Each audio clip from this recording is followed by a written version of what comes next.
Les apparitions mariales dans le monde. Le mystère sera dévoilé et l'idée réhabilitée. Mon but n'est pas de recenser les apparitions mariales, ou dites mariales, il y en a trop eu, et la vérité qui transparaît au cours des vraies apparitions est dérangeante pour les églises, car la possibilité de vérifier leur réalité est inexacte, et la valeur des messages et les symboles délivrés échappent souvent à la compréhension. Pourquoi Marie apparaîtrait-elle autant, et pourquoi le ferait-elle sans que nul ne s'intéresse à la fondation qui le fait faire ? La fin du monde est proche, et chaque fois qu'une mère apparaît, c'est pour déterminer la finalité, et non qualifier ou disqualifier une tendance ou une croyance.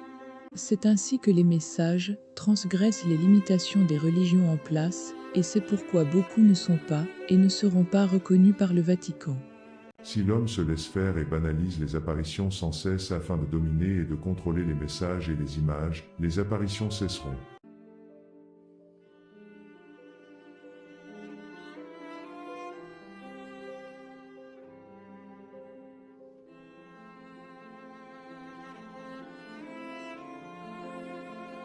Il est remarquable de constater que la Marie des apparitions de la Vierge a souvent des costumes, des visages, des couleurs différentes, des titres différents, des symboles différents et que jamais, elle ne se nomme elle-même Marie.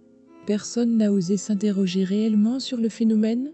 Si, bien sûr, mais de manière cachée et non autorisée.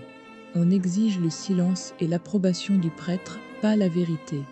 Demain, tout sera connu, mais comme je suis une personne effective et réelle, je vais donner les prémices d'une explication.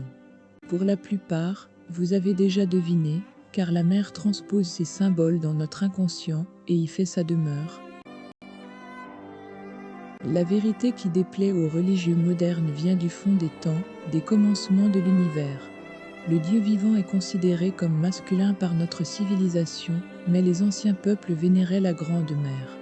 La vérité de sa nature transparaît au travers des apparitions mariales, car elle en est l'intégration et l'esprit. Dans le texte de l'Apocalypse de Jean, la mère apparaît entourée de 12 étoiles, les pieds posés sur un croissant de lune, et dans les douleurs de l'enfantement. La symbolique est offerte depuis longtemps. Les 12 étoiles sont 12 manifestations de la mère, et elles donnent naissance à un nouvel état, l'homme nouveau. Ce n'est pas Mariam donnant naissance à Yeshua. C'est la venue d'un nouveau cycle de vie, d'un nouvel état de l'homme. Et la lune manifeste que cette mutation qui se prépare le fait ici, sur la terre. Le Père Céleste emmène l'enfant nouveau vers un nouveau monde afin qu'il ne soit pas dévoré par le dragon. Marie de son vrai nom Mariam, qui signifie étoile de la mer, fut une manifestation charnelle de la mère originelle. La grande mère des origines n'est pas une femme, mais un principe universel, fondamental et essentiel du vivant. Un état qui manifeste l'éternel féminin dans les mondes et les temps. Les façons de manifester sa présence dans la conscience des hommes ont été de faire paraître surnaturellement des incarnations anciennes d'elle-même.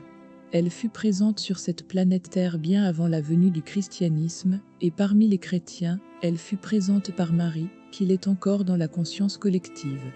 Les 12 étoiles autour de son corps symbolique sont 12 qualités intrinsèques et éternelles de son état originel.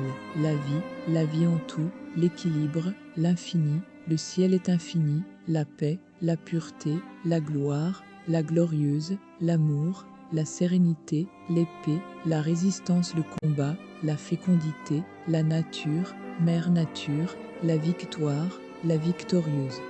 La loi est intégrée dans les mères. Marie, mère de Jésus, a manifesté la pureté, les vertus.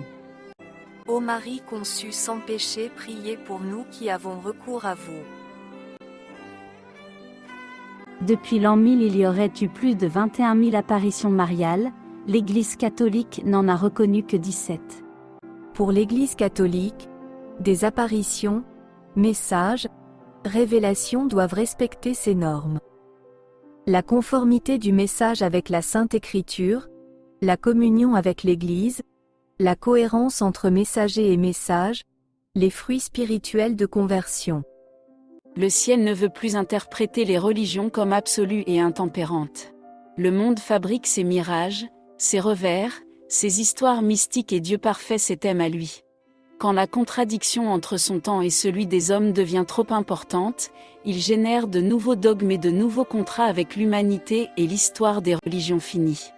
Il reste la loi et l'amour de Dieu pour conformer l'homme sensible avec son temps et conformer ceux qui savent.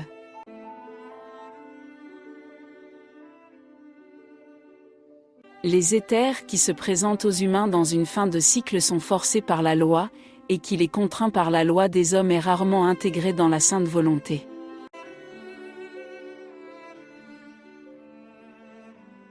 Fin de cycle, fin de vie, fin de contrat et fin de sens. Fin de cycle, Dieu parle, éthéré est le thème. Dieu vit, transgresse vos limites et vos espaces. Les apparitions qui se font rares précisent les nouveaux temps. L'homme doit entendre le son que Dieu lui offre, et entendre le chant nouveau de la mère des mondes. C'est la fin des religions du monde qui ne servent maintenant que de confort pour leurs états. C'est l'entrée dans le nouveau cycle, dans la vraie vie en Dieu, dans l'amour du Dieu vivant. L'homme nouveau du nouveau cycle de vie n'aura pas de religion car il sera en contact direct avec le Créateur, il sera vivant parmi les vivants et tonique dans son monde.